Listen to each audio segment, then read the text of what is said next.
There's a book you can read to your children that will make your job as a parent a lot easier.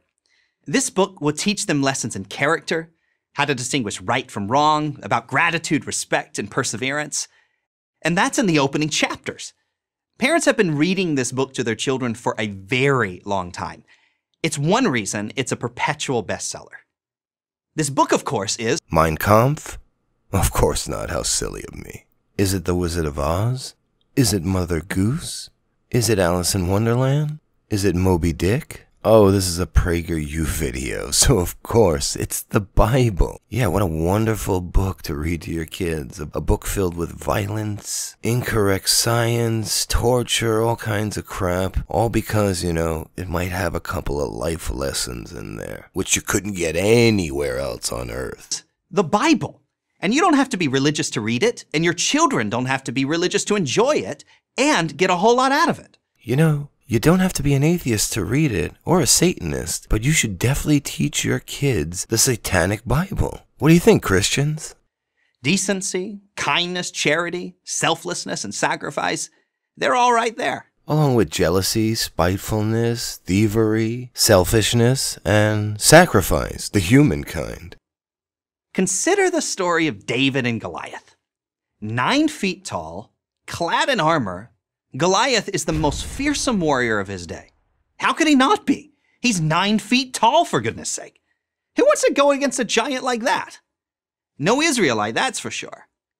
Except for one, a skinny shepherd boy named David.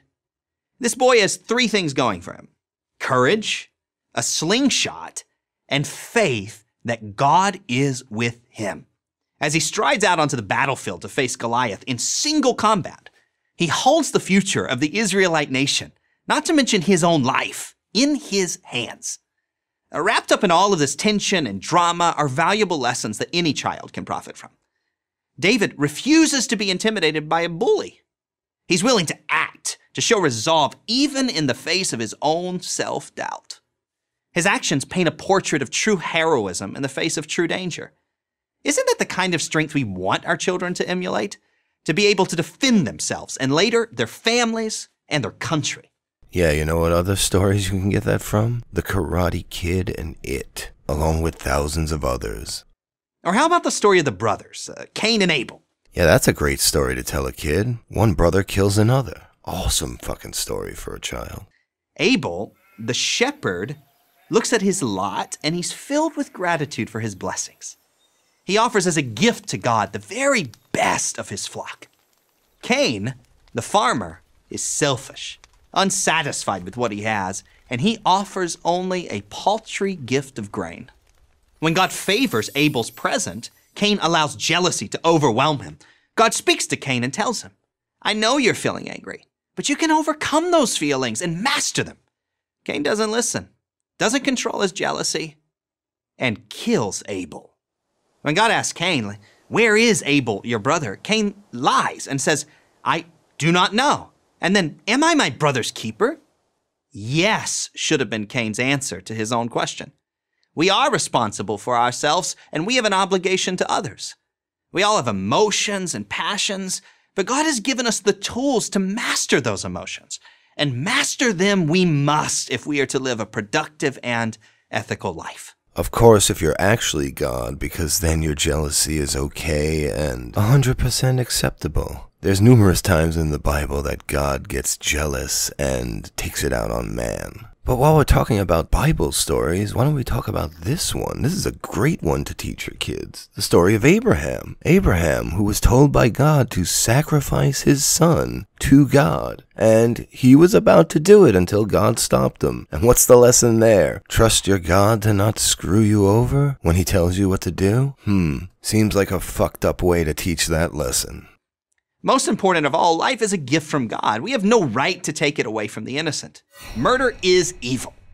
All these lessons are contained in this one story. The stories of David and Goliath and Cain and Abel are only 2 examples of the many invaluable lessons the Bible offers to children.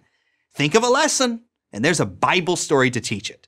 Think of a lesson, and there's a movie to teach it. Think of a lesson, there's a story that came before the Bible to teach it. Or, just actually teach a lesson without making up a story. That could work too. Be honest with your kid. Hey, if you do this, this will happen. It's not good to do that. Nah, that's too simple and human-like, I know, I'm sorry.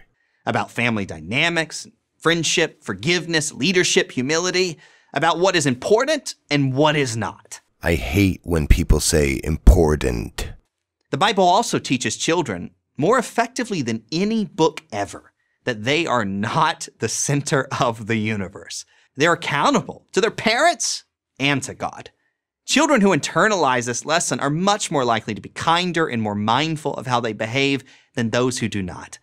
The Bible discourages narcissism. Yeah, I'm going to need a citation for that one. I just don't buy it. Besides that, it also teaches you that you're nothing without God, and everything that's good for you comes from God, not you. So that's always a nice thing to teach your kids, while encouraging the narcissism of God. Of course, the Bible is not merely a children's book. It's a library of wisdom for everyone.